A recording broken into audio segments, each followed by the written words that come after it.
Hi everybody, this is Rose of Sharon and I'm back again with another series review as requested by Bright Star Angie. Now, a lot of you who know me or familiar with me realize that I'm a huge Sonic the Hedgehog fan. I'm more of a Mario fan than I am a Sonic fan, but still I admire both for the games that they've provided us and the entertainment value and cartoons, all kinds of merchandise, etc. And I just have to say, this one in particular, Sonic Underground, is the subject of many disagreement.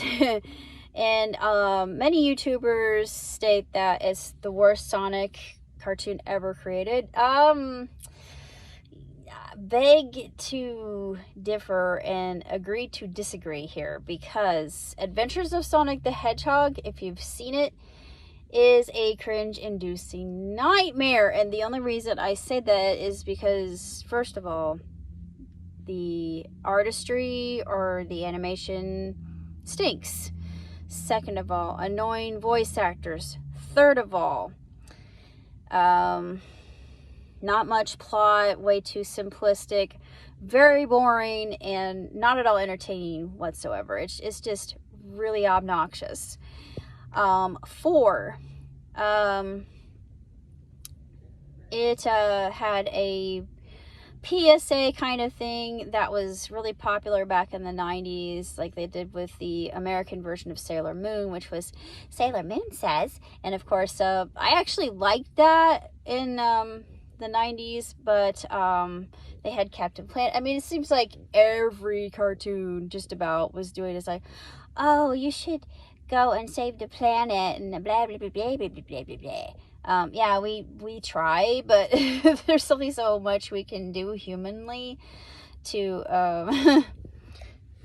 to accomplish this feat, and it's not something that's just going to happen overnight. But we appreciate the fact that you're getting the message out there, but after a while it kind of lost favor and didn't really age well, to be honest. Just like all the that don't do drugs messages that they did, but this had nothing to do with that. I don't think they ever had a don't do drugs kids episode, but I did enjoy Sonic Underground, and I really enjoyed it because Jaleel White voiced 3 different characters, and a lot of people are like, too many Urkels. I'm like, no, he did a really good job, and it didn't annoy me whatsoever. I thought that he did an excellent job. And not only that, but he sings, and he's very talented. And I really like Jaleel White. And apparently, Angie has a huge crush on him. He is handsome. I'll give her that. I'll give her that. He is handsome. I will agree with that. I admire him for his comedic talent and just what he gave us as, you know, a Generation Xer, just that iconic character that is just, you can't really duplicate, just like Sheldon Cooper. You cannot duplicate Sheldon Cooper even though you make a younger version of him. I am sorry. Had to be said. Anyways, moving on. I really liked Sonic Underground. We never got to see it completed though, because it's all about Sonic's quest to find his mother and the triplets figuring out who they are, and it's all about identity, and it's all about family. And I think even as kids, many of us can relate to this as we're growing up, because growing up is scary. And even in a simpler time like the 90s, yeah, change is inevitable and change is very frightening. And of course, I like the whole cyberpunk sci-fi atmosphere, Mobius, and they did continue it somewhat in Archie Comics. I don't know if they're still doing it in IDW. I think they are still making IDWs, but I'm so far behind with Sonic Comics, it's not even funny. I used to get published in that comic quite a bit, and also Simpsons, so I was really quite pleased that they answered my letters. What else can I say? Yeah, yes, it had its flaws. Like I said, it was never completed. That's where Angie and I step in, and we're making it a multiverse, and some people hate it because, yes, of course, it's more like Annie Mayhem. If you're familiar with Annie Mayhem, it's throw a little bit of everything in the blender, and with the plot device of a Tesseract, sky's the limit. See what I did there? Yeah, I'm so funny. What else? It was a really quite excellently done series. Now, it wasn't Sonic the Saturday morning cartoon, because that was the pinnacle. It's the best one other than Sonic X. I mean, Sonic X was pretty good. It was all right. I mean, I enjoyed Sonic X because it was straight from Japan. So yeah, it was pretty good.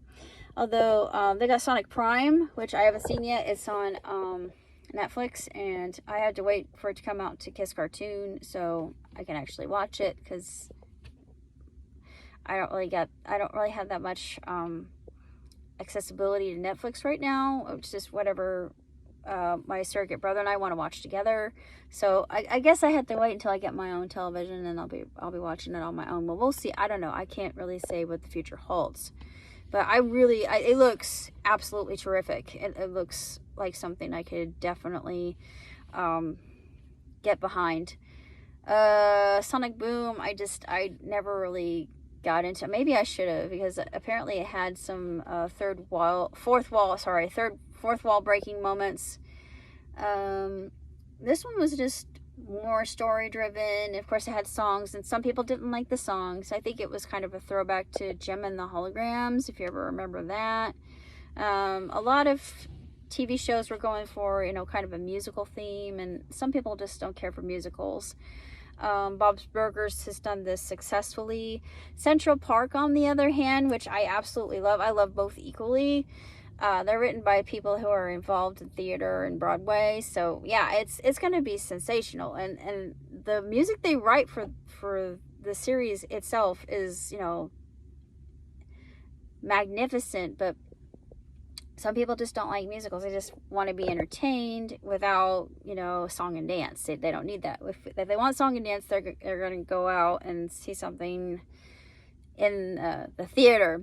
But a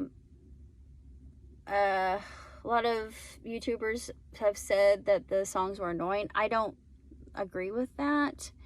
Theme song was hands down one of the coolest theme songs I've ever heard, excluding Sonic Saturday Morning, which is the best of all Sonic theme songs in my humble opinion. What else can I say about Sonic Underground? I wish I could have seen it completed. I wish somebody would pick it up and take off with it. Maybe include some of our multiverse, if indeed. I mean, the multiverse thing would work with the idea that I had behind it. I mean, they could integrate things quite well, even though maybe some of the characters wouldn't coexist that great, or get along in such a way where they could work things out. But if you're coming against a villain, and in my case a villain and his wife, and now newly pregnant wife, they've got a little one on the way, so yeah, gonna be interesting. What can I say other than that? It's pretty much all I got to say about Sonic Underground. I really love Sonic Underground. I know some just don't care for it, but it is so much better than The Adventures of Sonic the Hedgehog. I'm just gonna state it right out. I cannot stand that stupid cartoon, and I know some people are using it for inspiration, or that's their only exposure to Sonic, unless they've seen the Sonic films, which I pity these people. If they got into Sonic due to the movies, then hey, I'm fine with that. The Sonic films were just top notch. They were the best movie, the best video game movie other than Detective Pikachu I've seen in forever. But beyond that, I would rather forget that The Adventures of Sonic the Hedgehog even exists. It's that lame and that terrible. But other than that, I really don't understand all the hate that Sonic Underground receives, to be honest with you. It just doesn't make any sense to me, because it put forth a brave effort, and yeah, maybe there's some inconsistencies with the animation, but animation's hard. Animation's difficult. I actually like the animation, but to each their own. But that's pretty much all I got to say about Sonic Underground. So until next time, live long, prosper. Ciao, tutti.